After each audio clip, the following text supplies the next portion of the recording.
Weapons proves that Zach Cregger is right for Resident Evil, and I'm here to tell you why. Although we Resident Evil fans have been eaten very, very good when it comes to our video games, the Resident Evil franchise has been subjected to far too many bad adaptations, ranging from the Paul W.S. Anderson schlocky action flicks to the piss-poor attempts at adapting the video games like in Resident Evil Welcome to Raccoon City. You snooze, you lose. What?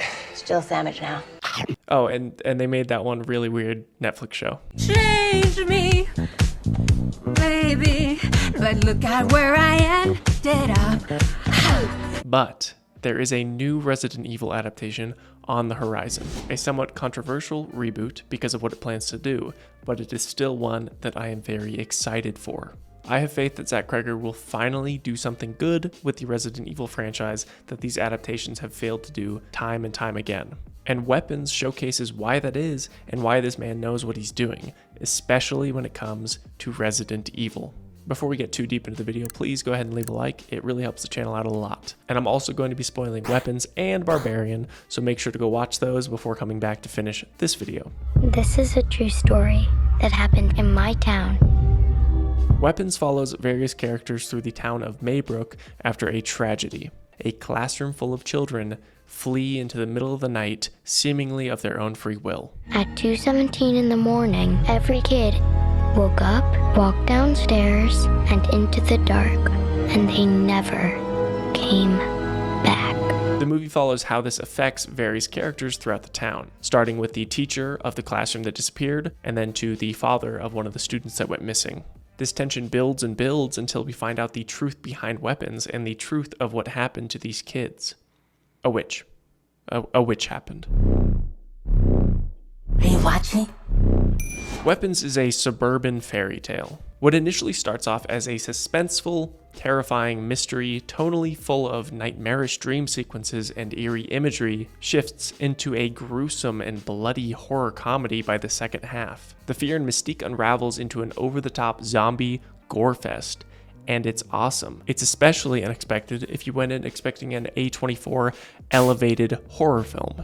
Cregger's previous work on Barbarian has a very direct Resident Evil feel to it.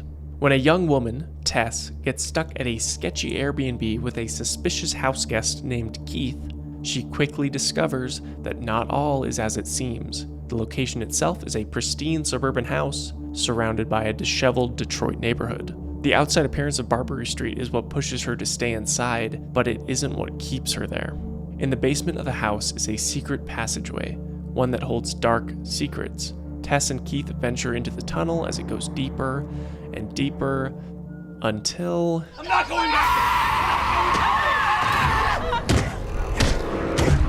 Underneath the home is a dungeon that has a long, disgusting, and torturous history that resulted in this incestuous monster known only as the Mother. The introduction to this terrifying reality is cut off as we lead into the second act.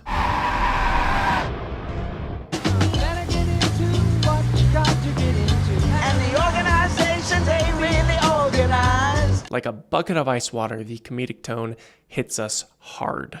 From here on out, the rest of Barbarian has a very dark comedy horror slant to it, similarly to Weapons. Weapons, though, in my opinion, does handle this comedic jump a lot better than Barbarian. In Barbarian, it's like the rug gets pulled out from under you, whereas in Weapons, there's a much more gradual shift into that tone change, and it doesn't feel nearly as jarring. I would describe the first half of Weapons as a very tense and atmospheric mystery horror film. We get to see a little bit of what's going on through snippets and puzzle pieces laid out across the plot, but it isn't until the second half where we really understand what's actually going on. The puzzle pieces fall into place. Same goes for Barbarian. By the time we learn the truth and actually understand the horror of what is happening, the grip of fear is loosened on the audience. When we can really understand and visualize what's happening in the horror, it loses a lot of that potency that it had in the first act. Similarly to a lot of Resident Evil games, the first half to first 2/3 are the most frightening portions of the game. In Resident Evil 2, Leon and Claire must journey onward through an abandoned police station that creaks eerily and is flooded with darkness. Is anyone here? Jesus. The zombies you encounter early on are far more threatening at the beginning of the game when you're not used to how they operate. You don't know what's happening. You often don't really know where to even go. The games do a great job at creating those tension-filled moments that Resident Evil is famous for. Then this big fucker in a trench coat shows up out of nowhere and tries to rip your skull off.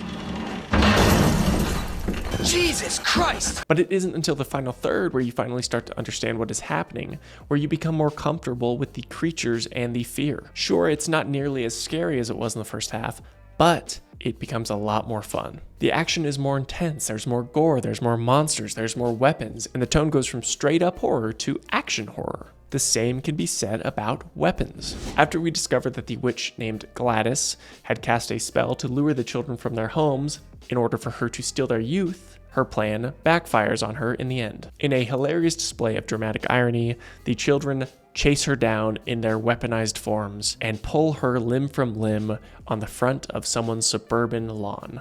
It's gruesome, dark, and ridiculous, and I loved every second of it in theaters. Same goes for Resident Evil. The endings are always way more gruesome, gory, and over the top than they are in the first 2/3, and it's great. It's a part of the Resident Evil formula.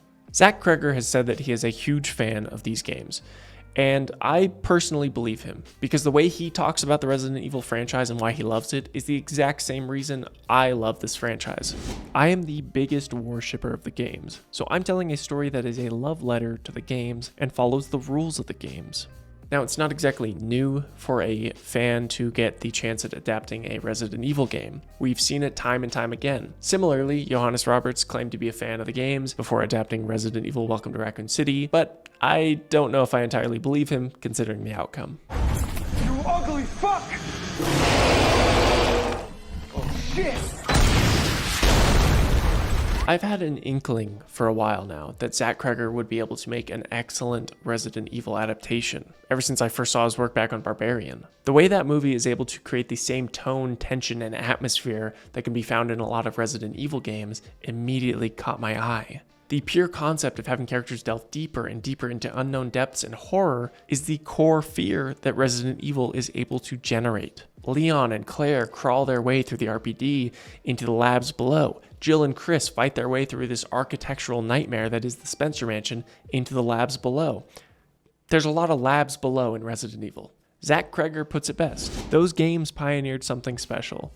The pacing of those games is so unique and effective, and just being locked in with one character moving from point A to point B, knowing you're going to pass through this gauntlet of terror, and you've got to be methodical and thoughtful about it. That's cool. That's cinematic. So I want to tell a story in the world of the games that honors the lore of the games, but it's a new story. One of the main points of contentions that a lot of Resident Evil fans are having is that it's not directly adapting one of the games. He has decided to tell an original story set in the Resident Evil universe. The current rumored plot for the next Resident Evil game is this. Take this with a grain of salt because this is a rumor.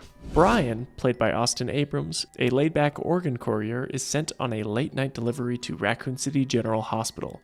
En route through a snowy mountain road, he accidentally hits a strange woman with his car. She survives, but something is very wrong. As he tries to help, Brian stumbles into a full-blown outbreak involving horrifying tentacle-based mutations and bioengineered monstrosities. And a lot of fans are not happy about this. How many years have we been begging for a good adaptation of these games? Sure, we technically got one with Welcome to Raccoon City, but that was horrible. I've made 2 whole videos on why that was horrible. Being a fan of the games, I totally understand where you are coming from. I'd love to see, at the very least, the original 3 Resident Evil games get adapted into a trilogy of movies. Hell, I made an entire video pitching exactly how I do that. But on the contrary, there's a reason I'm excited to see a Zach Cregger original in the world of Resident Evil. Zach Cregger is by far the most talented creative we've had at the helm of a Resident Evil project by a long shot. The bar isn't exactly high, all things considered, but Cregger is still so talented at telling engaging horror stories. This wasn't a mandated script from Sony either. He wrote this out of his own passion for the series and never actually expected to get a chance to make it. Because I wrote it carelessly because I was like, I'm never going to direct Resident Evil. I'm just going to have fucking fun. I'm just going to like play around and just be like, what if this happened? Oh my God, they'll never let me. What if this happened? And by the time I finished, I was like, oh my God, I fucking love it. Of course, I'd still love to see a really great, faithful adaptation of RE1, 2, 3, 4, etc.